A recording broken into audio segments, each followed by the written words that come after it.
What is your goals, man? Like, what do you? I know you have a YouTube channel. Oh yeah. And you're constantly on there, and I saw you put out a video the other day. So what are your goals with that YouTube channel? And kind of pitch that, man. Throw it out there real quick. So what do you do? I mean, since you mentioned YouTube first, I see 13 people in the chat, but only one like. Hey, whoa.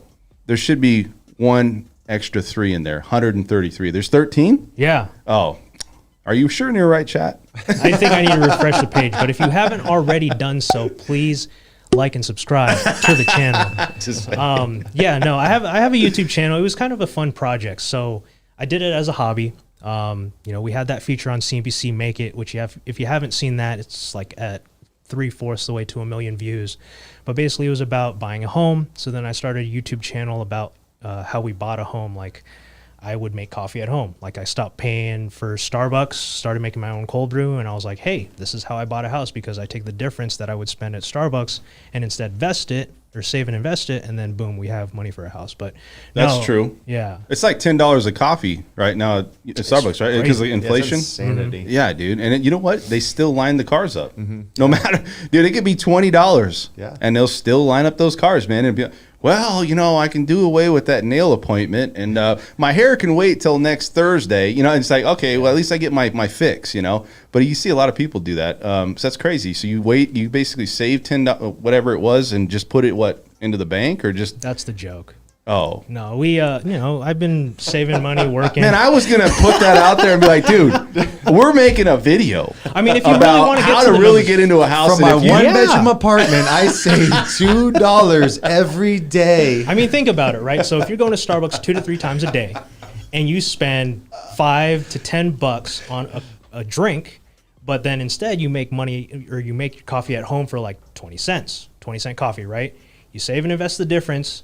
Over 30 years, if you invested into like an index fund like the S&P 500 that averages... Wait. What is that big lingo you're talking? What is that, S&P 500? Like the top 500 U.S. Standard stocks. & Poor. Oh, okay. Yeah. I'm sorry. I was like, wait a second. I mean, I didn't register. I apologize. I would think the audience, though, because they watch this channel, they'd be financially versed. But basically, if you invest... The host is not. Wait a second. I am in financing, too.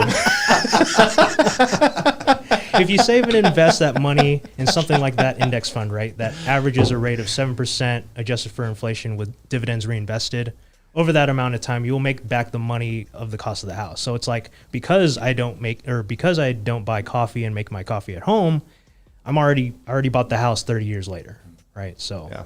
that's a great example, because most people, and myself included, we spend on unnecessary things every day, right? Like, I could potentially make my lunch at home, but I choose not to because I'm lazy, and I go outside. Yeah, but we're all guilty, and I dude. spend between $12 and $25, every day or every other day on lunch. Yeah, but think about how many houses I could buy. Right? in the future. Dude, he would be all over it, dude. I want to say this, though, and you make a good point. Now, I used to work as a server, like, way back, 20 years ago. 7 months ago. Yeah, like 6-7 months ago. And I just came to my full circle here of being a lender / wannabe realtor here.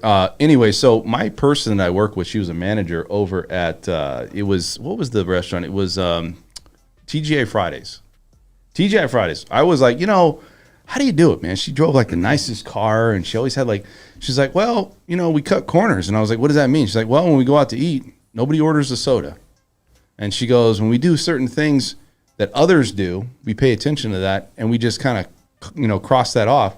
And she said that money that you save, we did the calculation of not doing that for a year. And she's like, you'd be astounded at how much money you save just not doing that. Just like the Starbucks thing. Yeah. The Starbucks thing is one thing. Avocado toast is another thing. I'm a millennial, so that's all we do is avocado toast and coffee. If you're someone who goes out to the club all the time, you have the tab that runs up, 100, 200, 300 bucks. Oh, you go to the club. Okay. I don't go to the club. Okay. But I'm just saying, because your audience is in Vegas, or there's you people going to from the Vegas. Aria, Janelle? Nah. If I go, she's coming. But anyways, here's a cool tip. If you want to save money on going out, just buy a handle at Liquor World, or somewhere that sells a handle. Drink the handle at home, take an Uber to the club, and then just ask for water at the bar. I'd and be just sleeping vibe. if I drink a handle. Just vibe, and then you save money that way. I'm going to say...